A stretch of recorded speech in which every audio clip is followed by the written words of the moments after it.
Ngayong adlaw mga igsuon, nagadeklara sa ako og panalangin diha kaninyo. Gusto ka ba og taas nga mga katuigan nga gihatag sa Dios diha nimo? Dunay sekreto higala kay igsuon nga gitudlo sa balaang kasulatan. Paminaw unsay paagihan nindot kay ni para ni sa imong higala kay igsuon ug para nato. Para ni sa imong ug para natong tanan.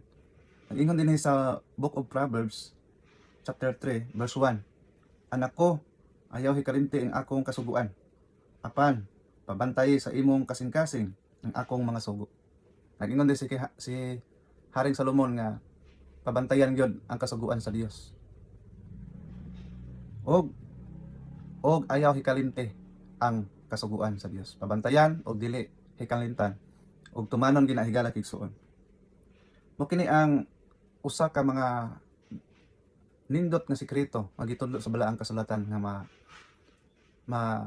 hataas ang atong mga tuig higala kay igsuon dinhi sa yuta. Kay nga naman sa verse 2, kay ang kadugayon sa mga adlaw ug mga tuig sa kinabuhi ug pakigdait sila igadugang kanimo. Tanawan nindot kayo igsuon no. Ang idugang sa tuwa ang kadugayon sa atong mga adlaw ug tuig. Ni ana higala kay igsuon ang kamaayo sa Dios. Kung moabot ni sa tuwa, idugang sa tuwa kung ang kasuguan sa Dios atong tumanon ug atong bantayan. Pangutana, nganong ato man tumanon ang kasuguan sa Dios? Unsa may naa diha higala kay igsuon. Tumala diri sa 2 Timothy chapter 3 verse 16. Ang pulong sa Dios nag-ingon, ang tibuok nga kasulatan gibugna sa Dios ug may kapuslanan usab alang sa pagtudlo, sa pagbadlong, sa pagsaway, sa pagmatuto, sa pagkamatarong. O nindot kayo so mao na higala kay igsuon ang balaang kasulatan gibugna aron may kapuslanan sa pagtudlo. Tudloan ta sa pulong sa Dios unsaon pagkinabuhi nga labing duol diha sa Ginoo. Pagbadlong, badlongon ang atong mga tawhanon nga pamatasan higala kay igsuon. Tudloan ta pinaagi sa balang espiritu sa Dios nga diin mao kanimo guide sa tuwa ngadto sa kabut-on sa Ginoo.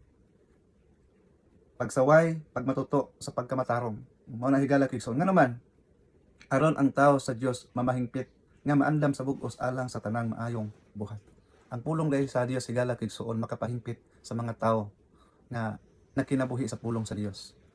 Ang pulong sa Dios makahingpit sa mga taong Diosnon. Muna higala kay igsuon.